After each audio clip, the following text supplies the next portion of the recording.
You're watching DD News Kohima with me, Sinti Runla. A look at our top stories first. Chief Minister Dr. Nipurio encourages youth to act as agents of grassroots transformation, emphasizing their vital role in building an inclusive and developed India. Centre approves railway doubling projects to boost connectivity in 7 districts worth 6,405 crore rupees. India team trials for World Tug of War Championship 2025 kicks off in Kohima.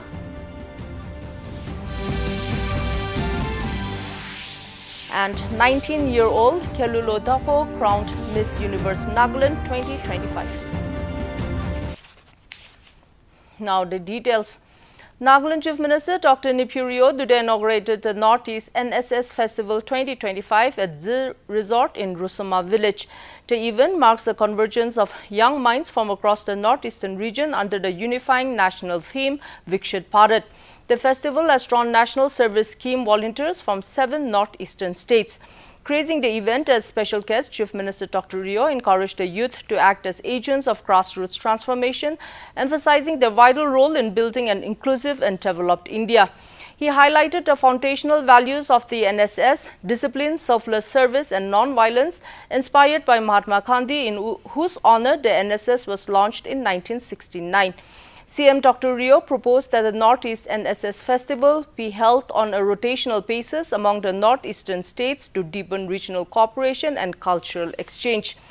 Director of the Department of Youth Resources and Sports, Ketosithio Sekose, in his welcome address, described the NSS Festival as a platform for change makers and a celebration of youth-driven transformation. Sekose shared that the Nagaland currently has 180 active NSS units in schools and colleges, involving over 18,000 volunteers who have adopted around 60 villages across the state for community service. He urged participants to internalize the NSS motto and become ambassadors of unity, empathy and leadership. Over the coming days, the Northeast NSS Festival 2025 will host a variety of activities including cultural performances, interstate exchanges, community outreach and leadership building sessions. As a young boy, I remember my father, who told us, who disciplined us, and how we should live. My father was an army man, a soldier, a British time India.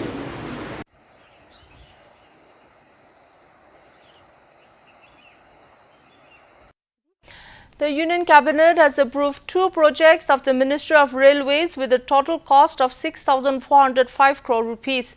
These projects include Koterma Parkakana doubling and Ballari Jikjajur doubling rail line. Briefing media in New Delhi after the cabinet meeting, Information and Broadcasting Minister Ashwini Vaishnav said that the Koderma Parkakana doubling project of 133 kilometers will provide enhanced connectivity to 938 villages and 15 lakh population. He said the projects will connect 4 districts in Jharkhand: Koterma, Chhatra, Hazaribagh and Ramkhar. Mr. Vaishnav informed that the project section will pass through a major coal producing area of Jharkhand. Vaishnav said the second project, Ballari Jikjajur doubling line of 185 kilometers, will connect Mangalore port to Secunderabad. He said the project line traverses through Ballari and Chitradurga districts of Karnataka and Anantapur district of Andhra Pradesh. The two projects, covering 7 districts across the states of Jharkhand, Karnataka and Andhra Pradesh, will increase the existing network of Indian Railways by about 318 kilometers. The increased line capacity will significantly enhance mobility, resulting in improved operational efficiency and service reliability for Indian Railways. It will enhance connectivity to over 1,400 villages, which have a population of over 28 lakh. External Affairs Minister Dr. S. Jaishankar today discussed further strengthening of India-EU parliamentary ties, building upon shared values of democracy and pluralism with the President of the European Parliament, Roberta Metsola, in Brussels. In a social media post after the meeting, Dr. Jaishankar said he valued her positive sentiments on advancing India-EU partnership in trade, technology and security. The India-European Union strategic partnership has strengthened over the years across diverse sectors and got a big boost with the first ever visit of the EU College of Commissioners to India in February this year. साफ किया कि मौजूदा स्थिति को दो देशों के विवाद की तरह नहीं देखा जा सकता, बल्कि इसे आतंकवाद के खिलाफ भारत की प्रतिक्रिया के तौर पर देखा जाना चाहिए। पहलगाम हमले के बाद भारत ने साफ कर दिया है कि आज का भारत परमाणु धमकी और पाकिस्तान की इस गिदड़भबकी से डरने वाला नहीं है। आतंकवाद के खिलाफ कार्रवाई के लिए भारत पूरी तरह से स्वतंत्र। Union Minister Dr. Jitendra Singh met with Norway's Minister of Fisheries and Ocean Policy, Marianne Sivertsen-Næss, in Nice, France today to advance bilateral cooperation in sustainable fisheries and ocean governance. The meeting took place on the sidelines of the 3rd United Nations Ocean Conference. During their bilateral and delegation level discussions, the two ministers reaffirmed their countries' long-standing partnership in marine resource management and the broader blue economy. The talks focused on shared priorities, including the sustainable use of marine resources, data sharing and joint efforts to address overfishing and marine pollution. Both sides emphasized the importance of global cooperation under the United Nations Decade of Ocean Science for Sustainable Development 2021-2030, with a focus on knowledge exchange, technology sharing and capacity building.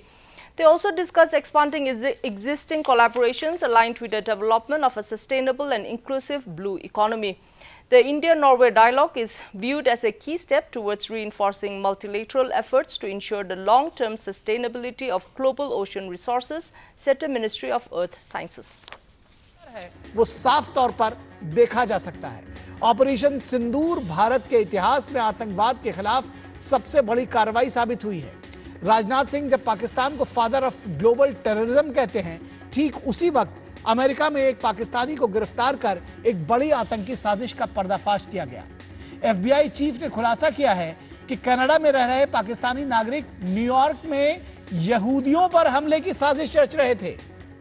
आज पाकिस्तान दुनिया से भारत के साथ बातचीत के लिए बिलबिला रहा है। Bilawal Bhutto Indus water treaty पर बात करने के लिए दुनिया से appeal. Union Commerce and Industry Minister Piyush Goyal highlighted India's transformative growth story and vast opportunities for collaboration at the Swissmem Industry Day in Switzerland. Addressing a gathering of leading Swiss industrialists and entrepreneurs, Goyal invited them to be active partners in India's journey towards becoming a $30 to $35 trillion economy by 2047.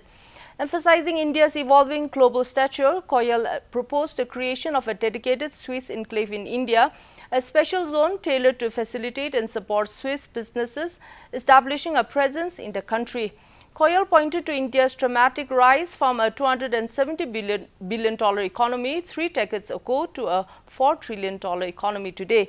He also called attention to India-EFTA Trade and Economic Partnership Agreement, describing it as a trust and efficiency partnership poised to unlock new opportunities for trade, investment and innovation between India and the 4 EFTA nations.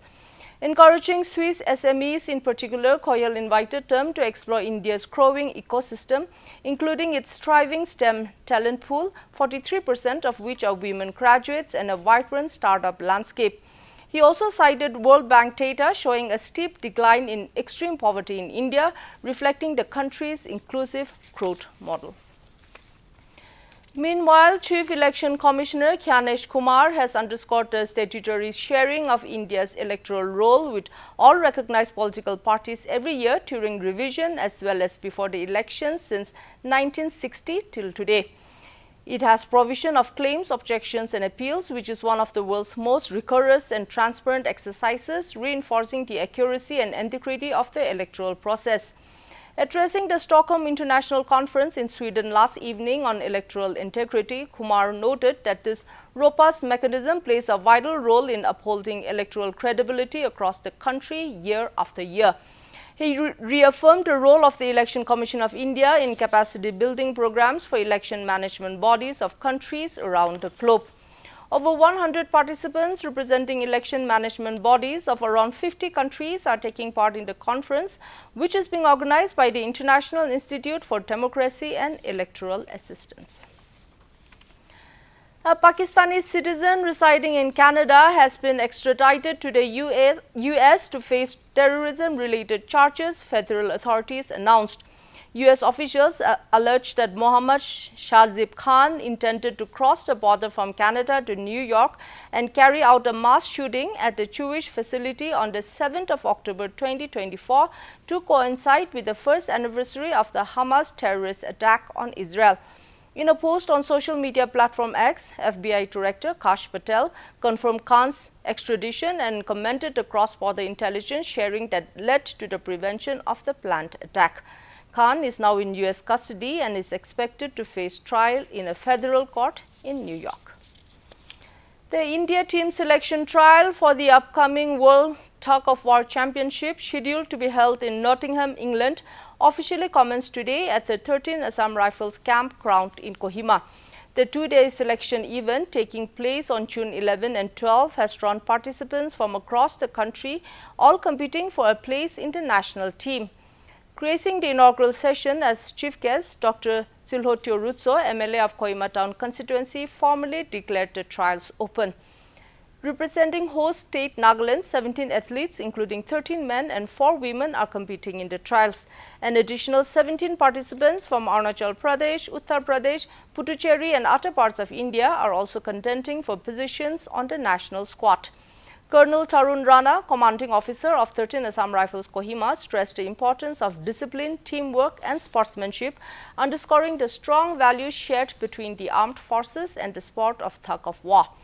Hari Shankar, president of the Tug of War Federation for India, also addressed the gathering, highlighting the growing global recognition of the sport and India's rising stature on the international tug of war scene. The final selections for Team India will be announced after the trials conclude on June 12. In sports, and we developed in the throughout world in the 71 country.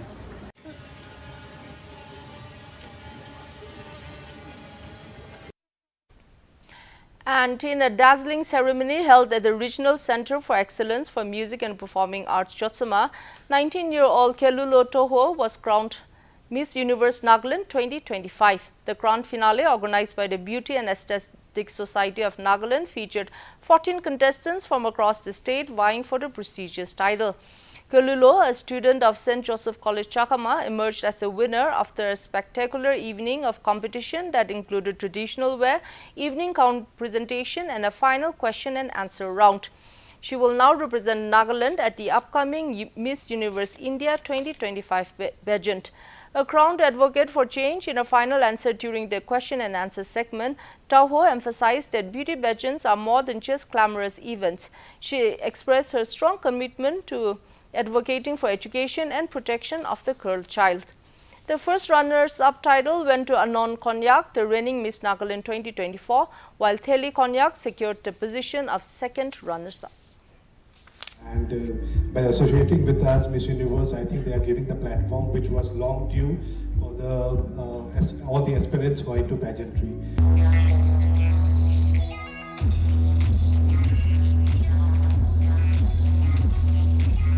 I am Kelulo Toho, your contestant number 1.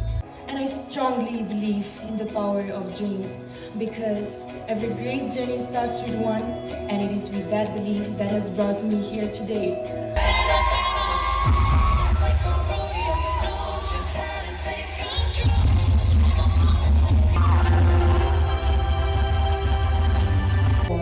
sponsors, partners, the artists, everyone to stay back for a dinner, alright? So don't go. All this volunteers. And now we'll look at the weather reports across Nagaland. Kohima today recorded a maximum temperature of 28 degrees Celsius and a minimum temperature of 18 degrees Celsius, while Dimapur had a maximum temperature of 37 degrees Celsius and a minimum temperature of 24 degrees Celsius. Wokha experienced a maximum temperature of 34 degrees Celsius and a minimum temperature of 22 degrees Celsius. Mokokchung had a maximum temperature of 32 degrees Celsius and a minimum temperature of 19 degrees Celsius. Mon had a maximum temperature of 34 degrees Celsius and a minimum temperature of 23 degrees Celsius. Towards the east, Twinsang had a maximum temperature of 25 degrees Celsius and a minimum temperature of 16 degrees Celsius. Zinabuto had a maximum temperature of 27 degrees Celsius and a minimum temperature of 17 degrees Celsius. Phek had a maximum temperature of 24 degrees Celsius and a minimum temperature of 16 degrees Celsius. That's all for the weather report. And that's a wrap for tonight. Thank you for watching. Good night.